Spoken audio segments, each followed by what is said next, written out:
I'm David Settle here at Wyopreps.com. It's time for our Athletes of the Week presented by Premier Bone and Joint Centers. We're worthy of Wyoming, and congratulations to this week's recipients. And our girls winner this week, Devani Romero from Laramie High School, the junior, who helped Laramie to two big road wins in 4A East Conference action last week as they won at Chinese 3-0, where she had a goal and an assist, and that goal turned out to be the first one of the match, the game-winning goal. And then she followed that up the very next day at Cheyenne Central with a 4-goal performance in a 6-1 win over the Indians. Devani joins me right now, and congratulations to you on being our Athlete of the Week. First of all, take me back to last week. How do you think you played, Devani? I felt I did really good. Our team finally found that connection, and it was awesome to get two big road wins. For you, talk a little bit about, and you don't have to specifically remember every single goal, but take me back to last week against East. You scored the first goal, I want to say maybe kind of late in the first half, and it finally seemed like it got you going a little bit offensively. What do you remember about that play, if anything? Yeah, for sure. It was in the second half, and it was towards the beginning, and our team was struggling to find that final piece of scoring. And that goal, our teamwork was just uplifting, and it set the tone for the rest of the game. So it And was then, awesome. yeah. And so you get a big road win there, but then you got to travel right back the next day to Cheyenne. That's not always easy to go back to back road games, especially that quick. How did the offense come together against Cheyenne Central, and particularly for you scoring 4 times? Communication and encouragement. Our team talked about that we're going to be tired. It's going to be hard. Playing two back-to-back games is never easy, but coming together and finishing in that final third was huge for us, and it led to a very successful night for us. What do you love about the game of soccer? I know you've been playing it since you were very, very little. You've been really good at it. So, what do you love about the game? I love it completely, every part of it. It makes me a better player. It makes me a better person. It challenges me. I love being challenged. I love playing with my teammates. I love feeling encouragement. I love winning, and just everything about it. Just I've loved since I was little. So. How do you describe the way you play? I know that's a tough question, but kind of reflect on yourself a little bit. How do you describe how you play? I love to take chances. I love to shoot. I love to score. I love to set my teammates up for amazing goals. I love goal celebrations. I love being connective, and I just love winning. I love that feeling with my team after a successful win. Okay. For you, I know that girls haven't quite had like 100% full squad here recently. What adjustments have you made, maybe, Devani, that has helped this team, still persevere through that? We've had some younger new players that had to step in since we've had some people be gone, and they've done an amazing job. Just communicating with them and trying to be a leader and encourage them has been huge.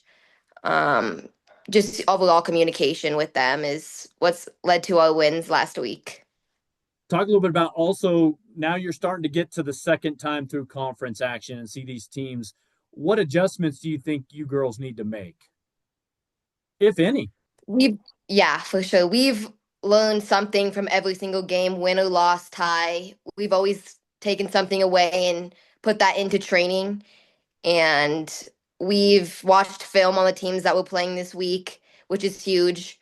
And I think that this week's training, we've worked on those things we struggled with previously against them.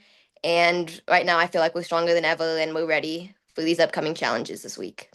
Well, with the wins last week, you moved in kind of into a three-way tie for first in the East Conference with Sheridan and Thunder Basin. You're going to see those two teams in the next little bit. How important or I guess how big was that for this team to kind of make a little surge forward in the standings? Do you think?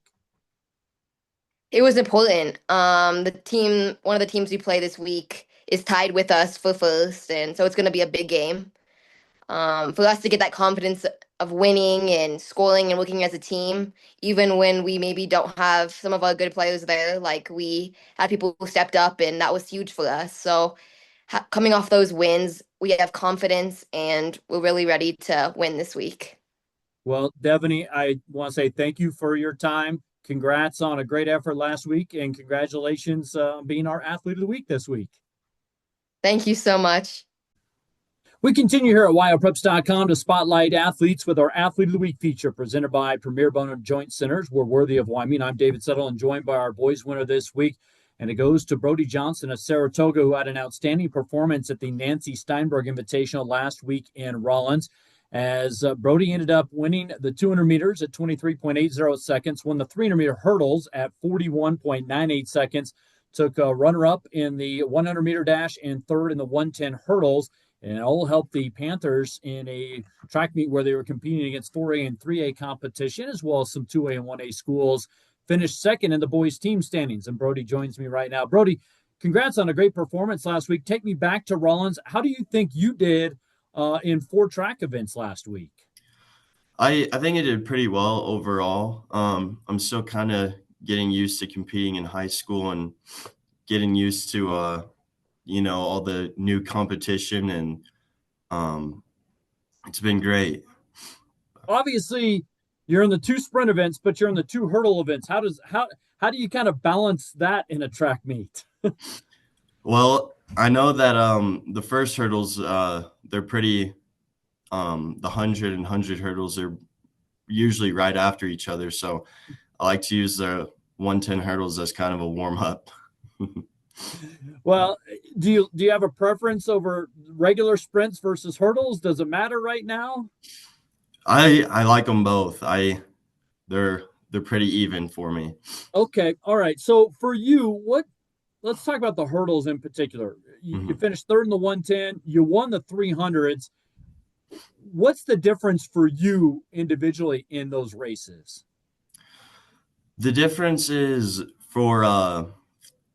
I'm not a big fan of longer distance races, so the 300 was kind of is pushing it for me, I guess, so to speak. But I think my height and my speed really helps with that, and especially in the 110s as well. Okay, you win the 200. That's not an easy event by any stretch of the imagination. What's the biggest key for you when you're running a 200? The biggest thing is I just try and get to my top speed as fast as I can and maintain that, and try and use that curve and boost around it and just stick with it. What's the key to the curve for you in particular? I like to think of it as like a slingshot. So I'm building up, and then as soon as I get off that curve, I'm just ready. I'm using it all the way. Now, you mentioned you're getting used to high school competition. You're still freshman, correct me if I'm wrong. And so what has that transition been like? What have you maybe had to adjust the most in terms of, now competing against high school level student athletes? The biggest thing is just seeing new competition, and it was really fun and competing in indoor this year. I got to see those bigger schools, and I've known some of the kids from indoor, so it was fun getting to see them in outdoor as well. All right, so now you've excelled. You won a couple events, top 3 and 2 others. Where do you feel like you need to improve? Where's the room for growth come from for you in those events? I think I really need to improve on just getting the fundamentals down for my hurdles and getting my strides and my starts to be as good as they can. Okay. And then when it comes to trying to, is there anything else that coaches are going to put you in, or is it probably going to be these 4 events? It's probably going to be these 4 events. I'm not a big field event guy. Okay. Any relays? Oh, we've done a few relays. I've been in the 4x4, and I think we're thinking about a 4x2 now, but. Okay. So, but you said longer distance, not as good. So the 4x4, maybe one that you kind of struggle with a little bit? Sometimes. Hit and miss? Yeah, hit and miss. So if you get on a 4x1 or a 4x2, you're like, yes, right? Yep, I'm good for it. But, all right. Yeah. What do you love about track and field the most? I like how it's more of an individual type deal, but you're still part of a team, and you get to be around everyone and just competing, and it's just you against yourself and just trying to better yourself. And then lastly from me, what are you kind of looking forward to the most here in the next few weeks as you build up for the biggest time of the year, which is mid-May in the postseason, regionals and state? What are you looking forward to? I'm just looking to try and better my times and continue to improve with my steps and everything like that. Well, Brody, congratulations on a terrific performance. Thank you for taking a few minutes, and congrats on being one of our athletes of the week. Thank you.